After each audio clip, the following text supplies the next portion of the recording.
का नाम है प्रत्यायोजित विधान। ठीक है, तो इस टॉपिक का जिक्र कैसे आया, जरा इसको समझते हैं कि इस प्रत्यायोजित विधान का या प्रत्यायोजित विधायन शब्द का जिक्र आया कैसे। सबसे पहले हमें इसको समझना है। तो एक बात समझिएगा, जैसा कि आप लोग सब जानते हैं कि भारत के अंदर संसदीय प्रणाली है और विधि निर्माण करने का अधिकार संसद को है। और अगर राज्यों के संदर्भ में अगर बात की जाए तो ये विधि निर्माण करने का अधिकार किसको है? राज्य के विधानमंडल को है। इसका मतलब विधान निर्माण करने का अधिकार यानी कि कानून निर्माण करने का अधिकार किसको है? कानून बनाने का अधिकार राज्यों के संदर्भ में विधानमंडल को है और केंद्र के संदर्भ में किसको है? सेंटर के संदर्भ में ये अधिकार किसको है? ये है भारत की संसद को।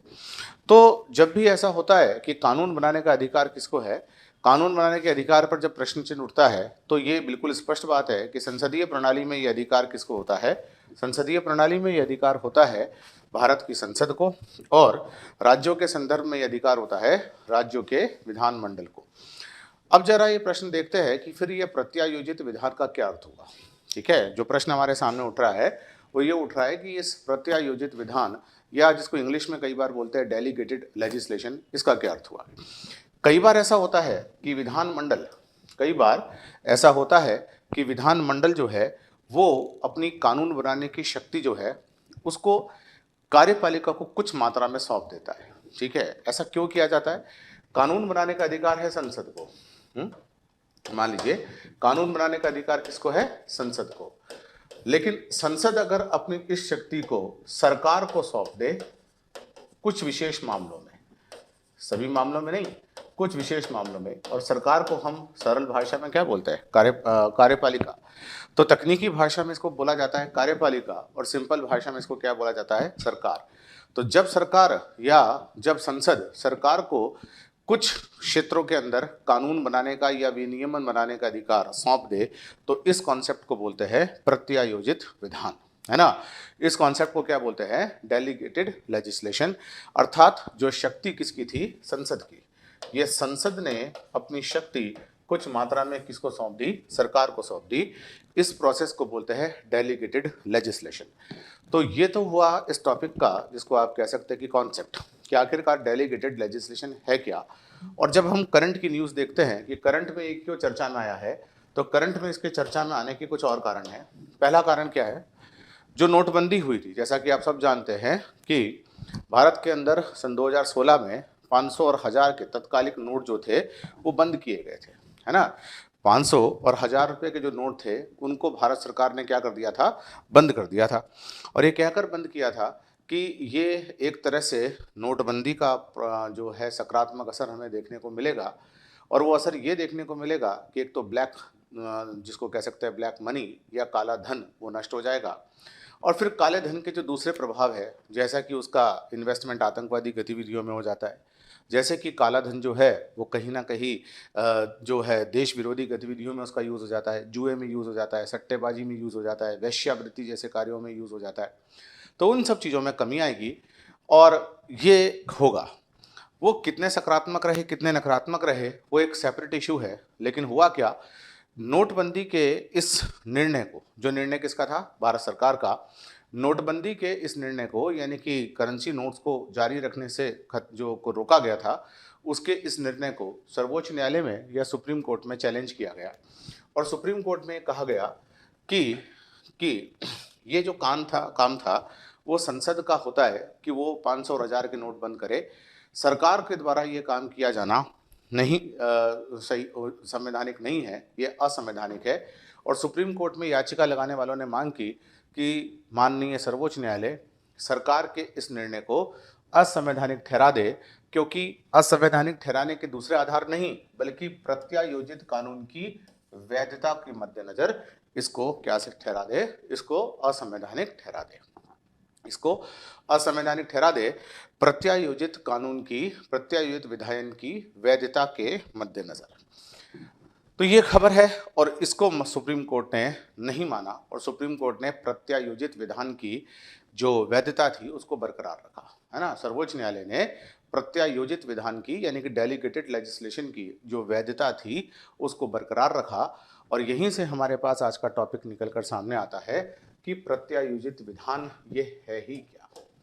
तो जैसा कि मैंने आपको क्लास के प्रारंभ में स्पष्ट कर दिया, क्लास के शुरू में स्पष्ट कर दिया कि प्रत्यायोजित विधान का अर्थ क्या हुआ कि विधानमंडल कानून बनाने की अपनी शक्ति का कुछ भाग या कुछ मामलों में कानून बनाने की अपनी शक्ति किसको ट्रांसफर कर दे, सरकार को दे दे, यानी कि विधि द्वारा स्थापित अधिकारियों को दे दे। तो ऐसी स्थिति के अंदर हम इस कॉन्सेप्ट को बोलते हैं प्रत्यायोजित विधायन। अब जरा इसके बैकग्राउंड में जाते हैं कि प्रत्यायोजित विधायन क्या हिस्ट्री भारत में क्या रही है। ठीक है, हमें देखना है कि प्रत्यायोजित विधायन का भारत में इतिहास क्या रहा है और इस पर समय समय पर सुप्रीम कोर्ट ने किस प्रकार के निर्णय दिए हैं।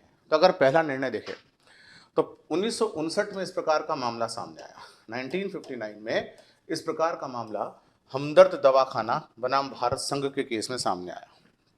जो पहला मामला सामने आया वो कौन सा था? हमदर्द दवाखाना बनाम भारत संघ। और इस मामले के अंदर सुप्रीम कोर्ट ने यह माना, इस मामले के अंदर सर्वोच्च न्यायालय ने यह माना कि जो प्रत्यायोजित विधायन है ये शक्तियां अस्पष्ट है।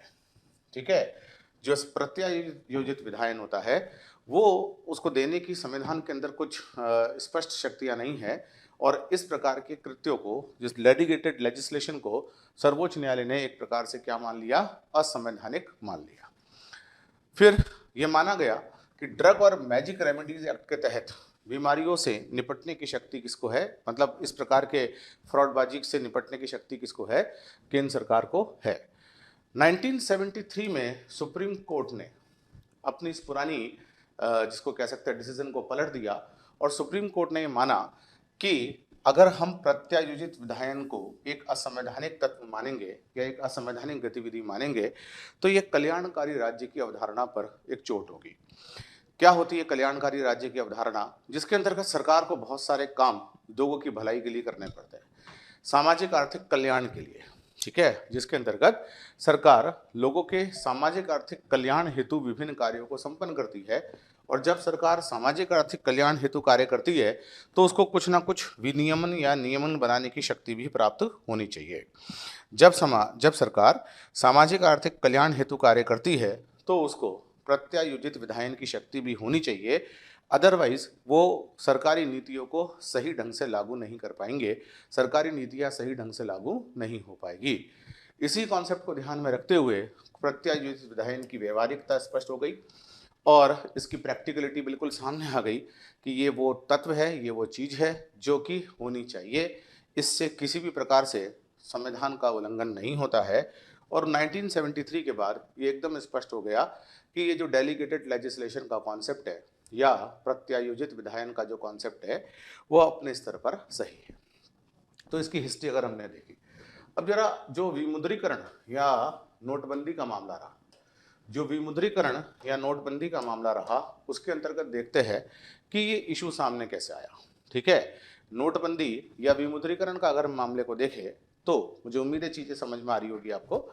तो अगर हम नोटबंदी या विमुद्रीकरण के मामले को देखें तो हमारे सामने आएगा कि कैसे ये इशू सामने आया। तो सबसे पहले देखते हैं कि आरबीआई का जो अधिनियम 1934 में आया था उसकी एक धारा 26(2) है। वो 26(2) क्या कहती है?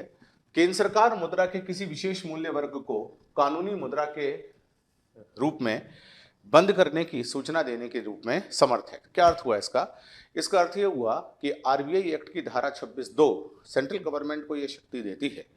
आरबीआई अधिनियम की धारा 26(2) केंद्र सरकार को ये शक्ति देती है कि वह किसी भी मुद्रा वर्ग यानी कि 500 का नोट, 200 का नोट, 1000 का नोट, 2000 का नोट, किसी भी वर्ग के नोट को एक प्रकार से बंद करने के लिए आरबीआई को कह सकती है और उसको बंद कर सकती है। लीगल टेंडर के रूप में उसका यूज अब नहीं होगा, ये अनाउंसमेंट केंद्र सरकार कर सकती है। यहाँ संसद ने केंद्र सरकार को इस लीगल टेंडर को की प्रकृति को बदलने की शक्ति सौंपी है ना। संसद ने ये शक्ति किसको सौंप दी है? केंद्र सरकार को सौंप दी है। और चुनौती इस आधार पर दी गई थी, संसद ने जो शक्ति केंद्र सरकार को सौंप दी थी उसको चुनौती इस आधार पर दी गई थी कि धारा 26(2) में कोई नीतिगत दिशा निर्देश नहीं है कि केंद्र सरकार अपनी शक्तियों का प्रयोग कैसे करेगी, है ना। जो इशू उठा, ध्यान से समझिएगा, जो इशू उठा वो ये उठा कि जो धारा 26(2) है आरबीआई एक्ट की जो धारा 26(2) है, वो केंद्र सरकार को स्पष्ट दिशा निर्देश नहीं देती है कि केंद्र सरकार अपनी इन शक्तियों का प्रयोग कैसे करेगी, और इसी आधार पर इसको चुनौती दी गई थी। लेकिन जैसा कि आपने देखा, जैसा कि मैंने क्लास में आपको बताया है कि इस धारा 26(2) के आधार पर जो चुनौती दी गई थी नोटबंदी के अनाउंसमेंट को, और माना गया था कि ये प्रत्यायोजित विधायन जो है वो असंवैधानिक है, इस आधार पर इसको चुनौती दी गई थी और सुप्रीम कोर्ट ने इसको असंवैधानिक नहीं माना। सुप्रीम कोर्ट ने इसे क्या माना है? एक संवैधानिक कृत्य माना है। अब हमें कुछ ये भी देख लेना चाहिए कि आखिरकार इस प्रत्यायोजित विधायन का महत्व क्या है और इसकी आलोचना किस तरह से की जा सकती है। क्योंकि जब आप कोई भी एग्जाम में आंसर लिखते हैं तो उसका एक कॉम्प्रेहेंसिव इशू आपके सामने होना चाहिए, उसका एक एनालिसिस आपके पास में इस प्रकार का होना चाहिए जो बड़ा ही व्यापक हो, अर्थात कॉम्प्रेहेंसिव हो। और इस एनालिसिस के अंतर्गत हमें किन किन चीज़ों को ध्यान रखना चाहिए? हमें सबसे पहले कि आखिरकार इसका महत्व क्या है और फिर इसकी आलोचना क्या है। देखिए भाई, जैसा कि इसका महत्व मैंने आपको बताया था, महत्व ये है कि जब हमारा देश एक कल्याणकारी राज्य है, अर्थात सरकार के लोक कल्याणकारी कर्तव्य है, अगर गवर्नमेंट के लोक कल्याणकारी कर्तव्य है तो गवर्नमेंट को समय समय पर ऐसी आवश्यकता पड़ सकती है कि वो कुछ विधान का निर्माण करे। सरकार को टाइम टू टाइम ऐसी आवश्यकता पड़ सकती है कि वो जनहित में कुछ कानूनों का निर्माण करे, और अगर उसको संसदीय शक्ति प्रत्यायोजित करती है तो ये महत्वपूर्ण है, ये एक गैर महत्वपूर्ण कृत्य नहीं है, इसका बड़ा महत्व है।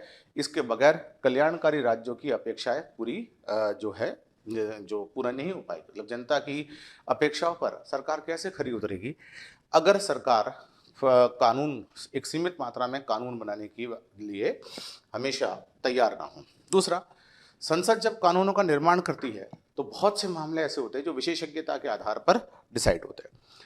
यहाँ स्पष्ट बात मैं बता देना चाहता हूँ, इसका अर्थ क्या है कि कुछ मामलों में तकनीकी विशेषज्ञता चाहिए होती है। संसद कानून बनाने की शक्ति रखने वाली संस्था है, निश्चित रूप से है, भारत का संविधान उसे ही इस विषय में अधिकृत करता है। लेकिन कई मामले ऐसे होते हैं जैसे कि साइबर क्राइम, है ना, जैसे कि टेलीकम्युनिकेशन से संबंधित मामले, जैसे कि जो मेडिकल से संबंधित मामले जिसमें ड्रग्स इत्यादि के मामले होते हैं। ये सारे मामले वो मामले हैं जिसके अंतर्गत भारत सरकार जो है वो कुछ तकनीकी अधिकारियों के सहयोग से कानूनों का निर्माण करती है। उन लोगों के सहयोग से जो तकनीकी रूप से समर्थ लोग हैं, उनके सहयोग से कानून का निर्माण किया जाता है। अगर संसद इस प्रकार की शक्ति सरकार को ट्रांसफर ना करे, इस प्रकार की शक्ति संसद डेलीगेट ना करे सरकार को, तो ये तो एक बड़ी खराब स्थिति हो जाएगी। तकनीकी विशेषज्ञता वाले कानून बनाने में संसद समर्थ ही नहीं है, और फिर ऐसे कानून कौन बनाएगा, है ना। तो इसका बड़ा महत्व है। और लोक कल्याणकारी कार्य जो राज्य है उसमें प्रत्यायोजित विधायन का कॉन्सेप्ट अपने आप में एक बहुत बड़ा सोपान है, जिसके आधार पर हम एक लोक कल्याणकारी जो जो हमारे राज्य है उसके लक्ष्यों की प्राप्ति कर सकते हैं। लेकिन जब हम इसकी आलोचना देखते हैं तो कुछ मात्रा में इसकी आलोचना भी की जा सकती है। क्यों?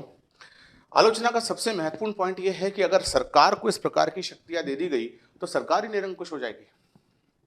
आलोचना का सबसे बड़ा पॉइंट यह है कि अगर सरकार को इस प्रकार की शक्तियां दे दी गई तो सरकार निरंकुश हो जाएगी। सरकार शासन भी चलाए, सरकार कानून भी बनाए, तो फिर तो संसदीय प्रणाली की मूल भावना ही नष्ट हो जाएगी। समझ गए? सरकार शासन भी चलाए, सरकार कानून भी बनाए, अगर ये दोनों काम सरकार ही करने लग गई तब तो संसदीय प्रणाली की, जिसको आप कह सकते हैं कि विशेषज्ञता ही समाप्त हो जाएगी, जिसमें कानून बनाने के लिए संसद को सर्वोच्च रखा गया और कानूनों को लागू करने के लिए किसकी सर्वोच्चता स्थापित की गई? सरकार की। तो ये शक्तियों का जो पृथक्करण है, शक्तियां जो अलग अलग है किसकी? संसद की और सरकार की, वो संसद और सरकार की शक्तियों के अंदर जो जो विभाजन है, उस विभाजन या पृथक्करण पर यह बहुत बड़ा प्रहार है, ये आलोचना करने वाले कहते हैं। उनका ये भी मानना है कि इस तरह से तो सरकार यानी कि कार्यपालिका और प्रशासनिक शाखाएं ये बहुत कुछ इतनी पावरफुल हो जाएगी कि लोकतंत्र का जो मूल सिद्धांत है कि एक संवैधानिक शासन का जो मूल सिद्धांत है वो है सीमित शासन, है ना।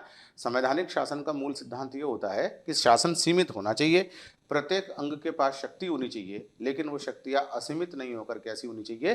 सीमित होनी चाहिए।